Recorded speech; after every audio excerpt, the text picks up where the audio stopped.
इस समीकरण में ज्यामिति के प्रश्न कर रहे थे। ठीक है, तो आज हम पिछले हफ्ते में कुछ प्रश्न किए थे, आज हम कुछ प्रश्न करेंगे। जैसे एक प्रश्न है, ये प्रश्न देखिए, एक समकोण त्रिभुज के दो न्यून कोणों का अनुपात 7:11 है। एक समकोण त्रिभुज में दो न्यून कोण हैं, उनका अनुपात कितना है? 7:11 है। कोणों के मान ज्ञात कीजिए। ठीक है, तो हमारे पास क्या है? एक समकोण त्रिभुज। क्या है? समकोण त्रिभुज। उसमें जो न्यून कोण है उनका अनुपात क्या है? 7:11। ठीक है, 7:11। तो प्रत्येक कोण का मान ज्ञात कीजिए। तो हमसे पूछ रहा है कि प्रत्येक कोण क्या होगा, नहीं है? तो समीकरण वाले जितने भी सवाल थे उसमें हम लोगों ने यही सीखा था कि सबसे पहले क्या काम करेंगे? क्या काम करेंगे? जो पूछेगा उसे x मान लेंगे। दूसरा काम समीकरण बनाएंगे। समीकरण कैसे बनाएंगे? जैसे प्रश्न कहेगा वैसे वैसे। तीसरा चीज उसे सॉल्व करके x का मान निकालेंगे। ठीक है, तो यहां पर प्रत्येक कोण की बात कर रहा है। समकोण त्रिभुज है तो जो पूछता है पहले उसे मानेंगे। तो समकोण त्रिभुज की स्थिति क्या है पहले देखें। समकोण त्रिभुज में एक कोण क्या होता है? 90 अंश। ये तो हम जानते हैं कि समकोण त्रिभुज उस त्रिभुज को कहते हैं जिसमें कम से कम क्या एक कोण 90 अंश होता है। ठीक है, तो एक कोण 90 अंश होता है। तो ये कोण और ये कोण, ये दोनों कोण न्यून कोण होंगे कि अधिक कोण होंगे? दिखने में पता चल रहा है कि ये दोनों कोण 90 अंश से कम होंगे। क्यों? क्योंकि इन तीनों को जोड़ेंगे तो कितना होगा? त्रिभुज के अंतः कोणों का योग होता है 180 अंश। तो तीनों को जोड़ेंगे, जैसे मान लीजिए इसको हमने मान लिया x, इसको मान लिया y, तो x, y और 90, इन तीनों को जोड़ेंगे तो क्या होगा? 180। नहीं होता है ना? तो इन दोनों कोणों को जब जोड़ेंगे तो ये दोनों कोण जोड़ने पर क्या आएंगे? 180 ऋण 90, यानी x प्लस वाई बराबर क्या हुआ? 90। यानी इन दोनों कोणों को जोड़ेंगे तो जोड़ने पर कितना आएगा? 90 नहीं आएगा क्या? अरे भाई, त्रिभुज में तीनों अंतः कोणों का योग कितना होता है? 180। एक कोण 90 है तो ये कोण और ये कोण दोनों को जोड़ेंगे तो 90 90 180 हो जाएगा ना। ये दोनों मिलकर 90 बनाएंगे, ये 90 पहले से है। ठीक है, तो हमने क्या सीखा? हमने यह सीखा कि ये जो त्रिभुज के ये जो न्यून कोण है, ये जो दोनों कोण हैं, इन दोनों कोणों को जोड़ देंगे तो कितना होगा? इसको और इसको जोड़ेंगे तो कितना होगा? 90। बात समझ में आई? ठीक, तो समकोण त्रिभुज में दो चीजें जाने हम। पहली चीज कि समकोण त्रिभुज में एक कोण 90 अंश होता है, और दूसरी चीज क्या जाने कि जो शेष दो कोण हैं उन दोनों कोणों को जोड़ेंगे तो कितना होगा? 90 अंश। यानी समकोण त्रिभुज में दोनों न्यून कोण क्यों कह रहे हैं? क्योंकि इसका भी मान 90 से कम है। 90 से ज्यादा हो सकता है क्या? अगर 90 से ज्यादा हो जाए तो 90 90 180 ये हो गया, अभी ये बचला है, तो 90 से ज्यादा तो होगा नहीं। तीनों जोड़ेंगे तो 190 180 ही होना चाहिए ना। तो 90 से ज्यादा तो होगा नहीं, तो जो कोण 90 से कम होते हैं उसी को तो न्यून कोण कहते हैं। तो दोनों न्यून कोणों का योग कितना होगा? 90 अंश है। तो एक चीज पता चल गई कि ये और ये दोनों कोणों का योग 90 अंश है। ठीक, अब देखिए, अब ये सवाल हम लोग नहीं लगा रहे हैं, अभी हम लोग, अब देखिए जब हम सवाल लगाने चलेंगे तो क्या हमारे पास समस्या आएगी। जो पूछेगा उसे x मानते हैं। ठीक, ठीक है। अब बताइए, अगर इसको दो कोण है, एक कोण है, दो कोण है, तो दोनों में से एक को x मानेंगे ना, एक को ही x मानेंगे।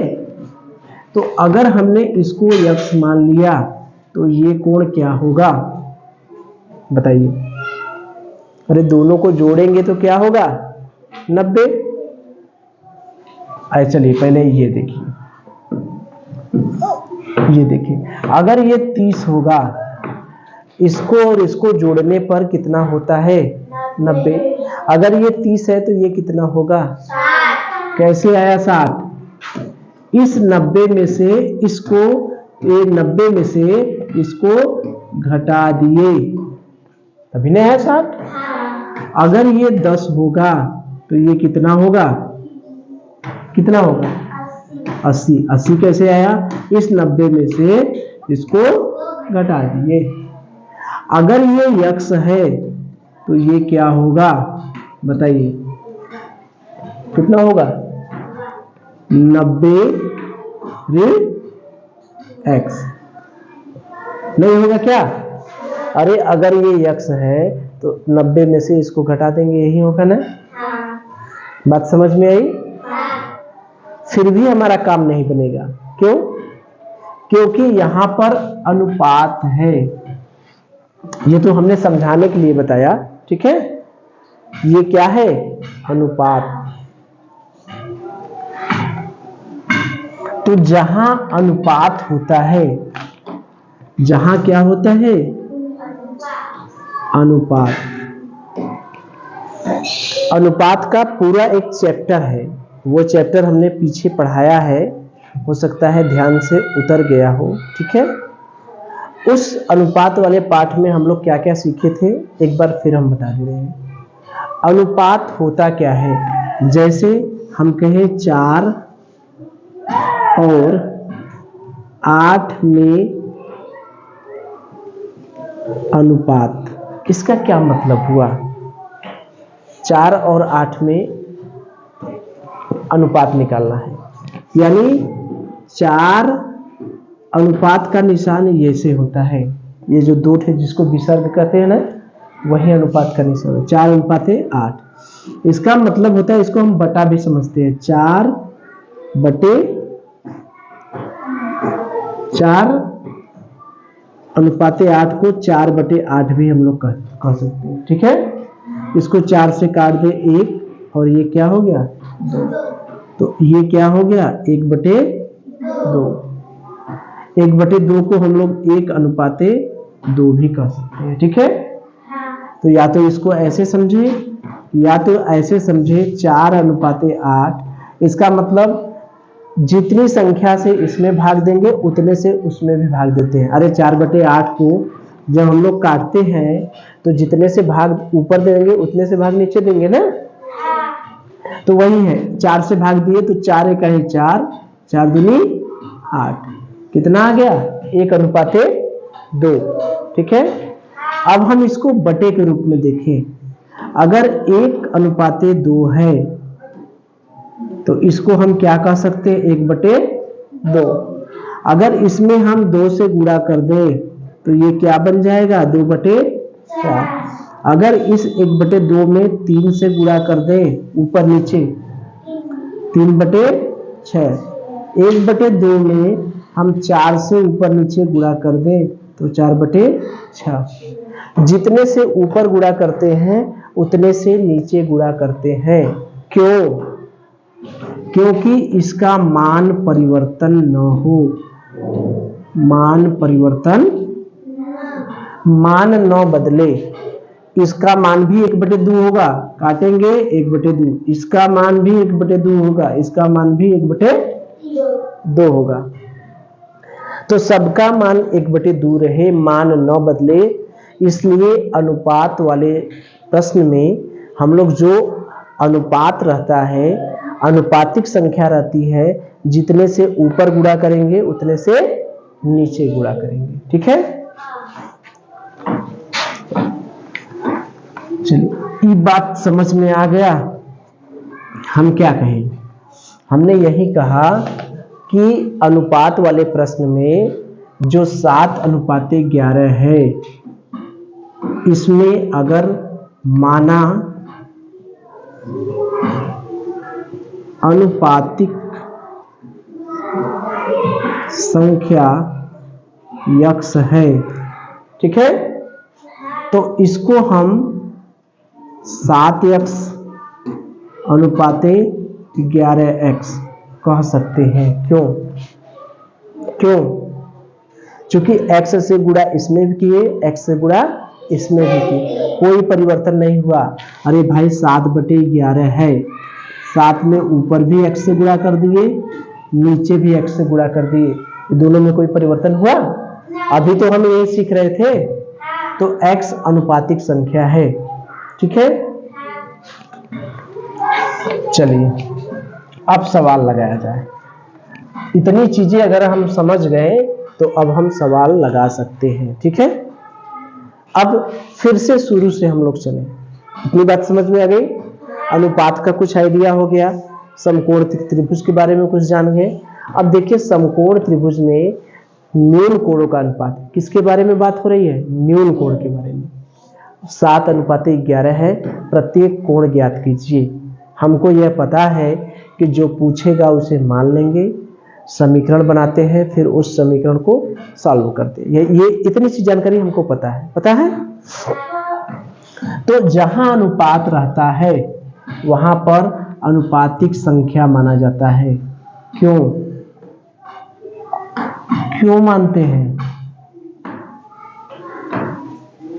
मानते हैं?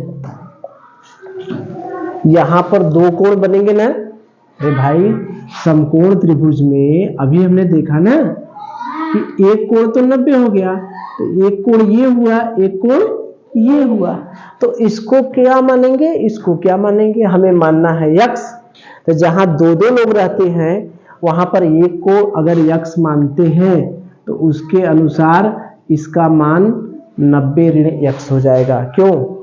क्योंकि दोनों को जोड़ना है तो कितना आना चाहिए? 90। ठीक है, तो हम ये भी नहीं कर रहे हैं, हम अनुपात के नियम से लगा रहे हैं। अनुपातिक संख्या हमने क्या मान लिया? x।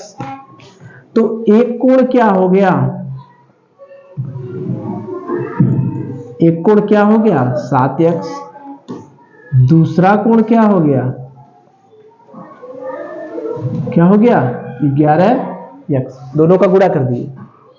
अनुपात जहां रहेगा x को कोई संख्या x मान के उसका गुणा कर देंगे, वो पहला वाला हो जाएगा, इसका x का गुणा इसमें कर देंगे, यह दूसरा वाला हो जाएगा। बात समझ में आई? अब एक कोण हमारा हो गया 7x और दूसरा कोण हो गया 11x। अनुपात हमें दिया था, लेकिन हमने x को अनुपातिक संख्या मान के उस अनुपात को हमने किस में बदल दिया? कोण में। इस अनुपात को हमने किस में बदल दिया? कोण में। अनुपात को कोण में बदलने के लिए किसकी जरूरत पड़ती है? किसी न किसी अनुपातिक संख्या की जरूरत पड़ती है, तो उसी को हमने ये मान लिया x। अब बात समझ में आई? इसका मतलब क्या हुआ?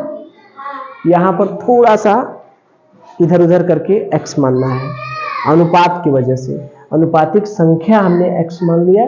फिर पहला कोण हो गया 7x और दूसरा कोण हो गया 11x। अब ध्यान से देखिए, इस कोण और इस कोण को जोड़ेंगे तो कितना होगा? इस कोण और इस कोण को जोड़ेंगे कितना होगा? अरे अभी हमने सीखा है कि समकोण त्रिभुज में न्यून कोणों को जोड़ेंगे तो कितना होगा? 90 अंश। तो इसको और इसको, ये न्यून कोण ही है ना। तो पहला काम जो पूछा उसको हमने मान लिया, x मान लिया, एक्स से क्या पता चला, पहला कोण पता चला, न्यून कोण पता चला, दूसरा न्यून कोण पता चला। ठीक, अब हम समीकरण बनाएंगे। समीकरण कैसे बनाएंगे, प्रश्न क्या कह रहा है, न्यून कोणों को का अनुपात ये दिया है, यानी दोनों न्यून कोण हमें पता है, तो उन दोनों न्यून कोणों को जोड़ देंगे तो कितना आएगा, 90 आएगा ना। अरे भाई, इस न्यून कोण और इस न्यून कोण को समकोण त्रिभुज के दोनों न्यून कोणों को जोड़ेंगे तो कितना आएगा, 90। तो 7 और 11 कितना हो गया, 18x बराबर 90, x बराबर कितना हो गया, 5। तो x हमें पता चला 5, यानी ये अनुपातिक संख्या पता चली। अभी पहला न्यून कोण नहीं पता चला, पहला न्यून कोण क्या होगा बताइए, क्या है एक कोण, 7x, यानी 7 गुणे 5 यानी कितना हो गया, 35 अंश। दूसरा न्यून कोण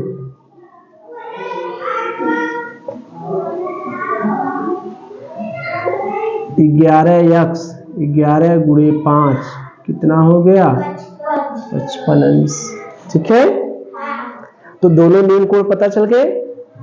बहुत आसान सवाल था, लेकिन यहाँ पर हमने इसलिए बताया कि ये अनुपातिक संख्या की जानकारी हो जाए। ठीक है, अनुपातिक संख्या जहां भी रहती है वहां पर हम अनुपातिक संख्या को x मान लेते हैं, तो पहला वाले में x का गुणा कर देंगे, वो पहला वाला मिल जाता है, दूसरे वाले में x वाले का गुणा कर देंगे, दूसरा वाला मिल जाता है। यहाँ पर ये दोनों न्यून कोण बता रहे हैं, इसका मतलब पहला न्यून कोण और दूसरा न्यून कोण, और दोनों न्यून कोण को जोड़ रहे हैं, कितना मिल रहा है, 90।